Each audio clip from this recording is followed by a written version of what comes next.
The Great Wall, also known as President Trump's wet dream. We're going to build the wall. We have no choice. Build that wall. Build that wall. So we're going to build it. Asks the age-old question, what if we took $150 million and created a movie where color-coded bungee-jumping warriors fought CGI monsters that look like Pokemon rejects? Who's going to pay for the wall? Turns out it is significantly easier to build a 5,500-mile wall than it is to make a coherent plot. Anyway, The Great Wall is today's Lost and Found subject. Pop Tot, you picked this film. What did you think of the movie? If any of our listeners had any kind of inkling or curiosity of what it was like to grab Matt Damon and Pedro Pascal and introduce them to the Great Wall's Power Rangers. After 10,000 years, I'm free. It's time to conquer Earth. It's done by a somewhat relatively respectful Chinese director. This is his first Hollywood collaboration. This was one of the first big Chinese Hollywood collaborations. Mm-hmm. And like you said, they spent a great deal of money on it. And there was, there's aspects of it that I liked, the fish out of the water and this forest, but there's just so many things that fell flat on this. There's all these color codings which had different groups of this order. And one of them is like the purple, and their job is to bungee down and basically become bait for. I mean, they weren't doing nothing but getting eaten. This color coding thing, it is clear as day color coded in the most vibrant colors. Yeah, that's what it made me think of is Power Rangers. It's bizarre. Even down to when the general dies and passes her this medallion that has all the colored gemstones on it. I'm like, oh my god, that's a morph. That's a morph device thing. Yeah, she's gonna morph with it. And this Teitao, which is the name of this mythological creature, is a real thing from Chinese culture that basically explains the need of greed, or going against greed, I should say, and how it basically comes back to bite you. And that's kind of the emphasis throughout the film. About 20 centuries ago, there was an emperor whose greed brought deep suffering to all of China. But that, to me, is the only traditional aspect of Chinese culture. Otherwise, it feels like a bunch of goofy-ass Americans was like, this is what Chinese people do. The junior monk said to his teacher, he said, what is the Buddha nature? And the older monk picked him up and threw him in the water. And the timing wasn't even right for the Great Wall. The Great Wall, according to this, it wasn't even during this period of Chinese culture. It was a whole another dynasty later. But the three Caucasian characters that are in this, to include Pedro Pascal, Matt Damon, and Willem Dafoe. Really, I have no idea why they brought him into this film, why he was there. He really didn't contribute. No. It was, his plot line was uncertain and white character. Yeah, and he's sneaky, and he convinced Pedro Pascal to betray somewhat. Yeah, for black powder, which is basically gunpowder. Yeah, it's gunpowder, and it's treated like gold. And that didn't really go anywhere. Oh. And it took Pedro Pascal, which was an important character until that point, took him out of the main fight. Yeah, it completely removed him from the film, which was very odd. Matt Damon's character had like this sudden turn, I'm no longer a mercenary, I'm going to fight for their flag. And yeah, I'm going to stand for something. And it's important to point out that this movie, it throws you in to what feels like a 2-hour action scene.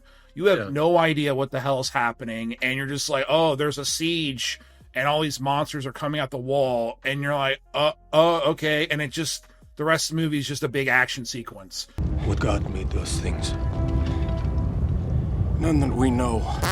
As somebody who's a natural lip reader, there are so many times that the, in particular, Chinese actress who can speak English, her mouth was completely off. You are soldiers. Why are you here? Alone? Almost to the point where it looked like it was like CGI'd, and it was driving me nuts. And get down. Where? There was another actor, a Chinese actor. He's the strategist guy or whatever his name was. He was speaking English, and his voice wasn't doing that. As you fought, where was this stone? Can you think of one? Apparently, that's Willem Dafoe. He'd been captured 25 years and taught her English. Yeah. So she was kind of like the translator to these guys. And, I think it's important to be said that the writer, one of the writers, which was Max Brooks, the Chinese director, wanted to make sure to have the fish out of the water. So this wasn't whitewashing it. No. It was always supposed to be this way. There's also a specific moment in the movie where Pedro Pascal specifically says, You think they see you as some kind of hero? A man of virtue? Maybe you can fool them. But I know what you are. I think that in the fable and here they try to explain that they came from a meteorite, so they're aliens. Aliens, yeah. And they come out every 60 years for the last few centuries, much like other walls people try to build. Oh my God, the creatures figured out how to tunnel underneath them.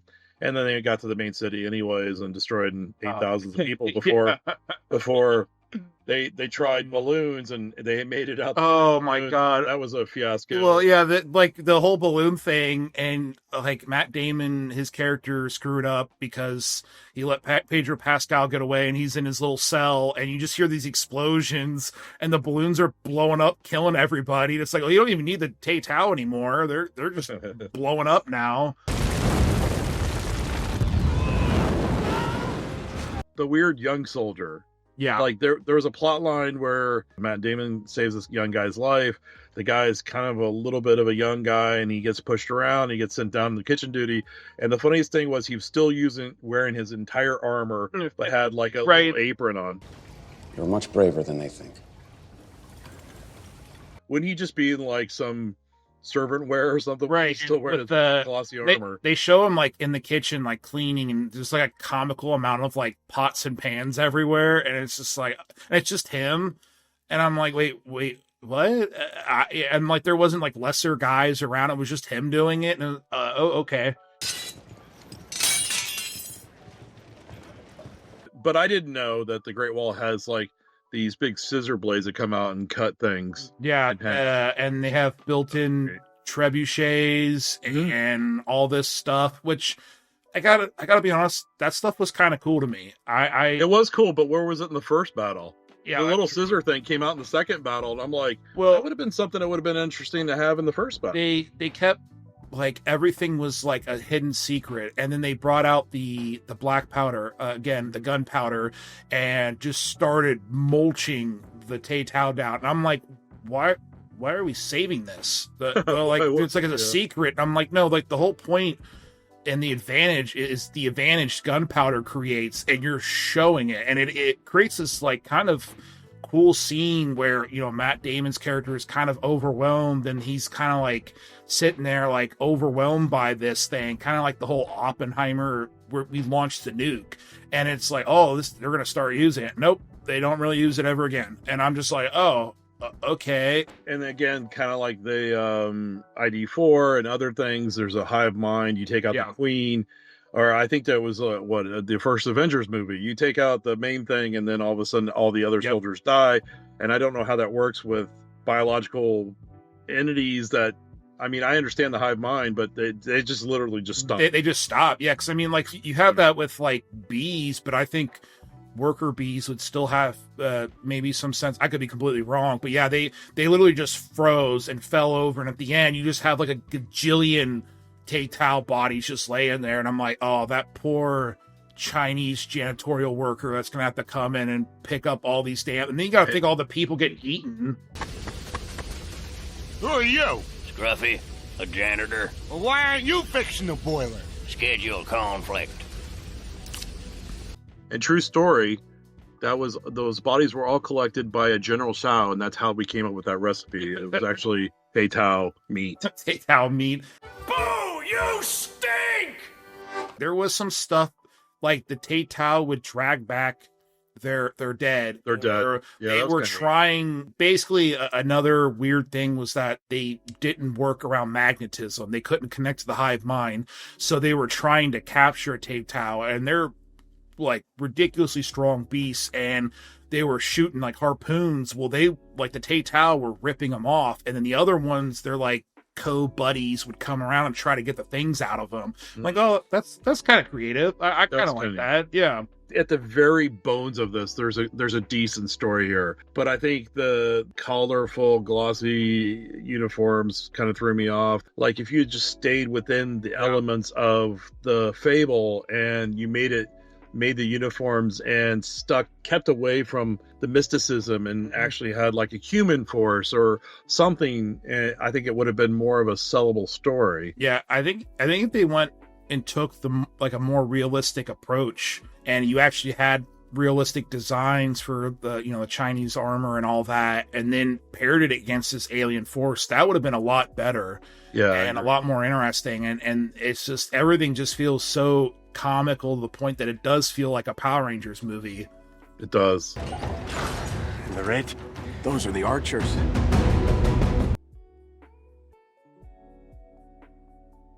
As usual on Lost and Found, we rate things by loss. You ignore it, you watch something else on your wonderful Saturday afternoon, or found, you seek it out like we did and try to enjoy it. Pop Top, where are we putting 2016's The Great Wall? Yeah, I'm not a fan. I did skip this when it came out. It didn't look that interesting to me when it first came out, and it got just completely just trashed in the reviews. I was kind of hoping for something. It was somewhat entertaining. I know that's a kind of a low-hanging fruit in review, but I was entertained at least to some extent. I wasn't mad at like Steven Seagal level, as you said. There's just a lot of weird things in this that didn't make sense to me, and weird story choices. I'm not a big fan of naming your order the Nameless Order. Yeah. It's kind of like Shield with their shield things on their cars. Yeah. It's kind of hard to have. It's like I named it Nameless Order, and that it's not really nameless then.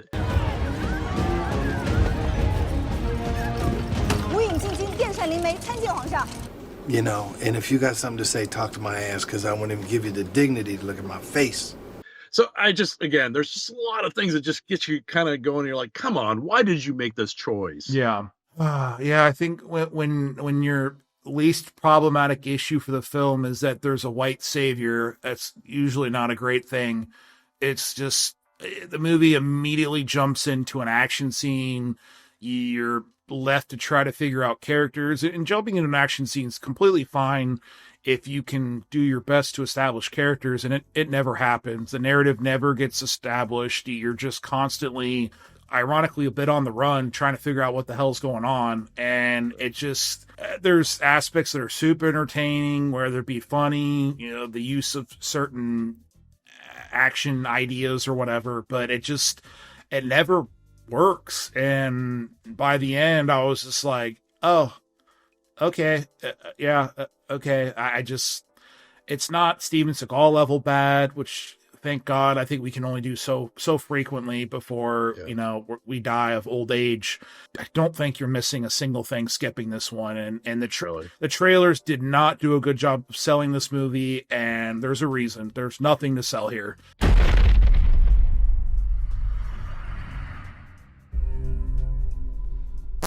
So I think you're better off skipping it and watching something better, Matt Damon, The Martian in Spanish. A ver, hagamos cálculos. Tengo suficiente comida para 50 días. Se morirá de hambre antes de que podamos ayudarle. If if you can't speak Spanish or French, whatever, just skip this one. But yeah, as usual, thank you guys so much for watching and supporting.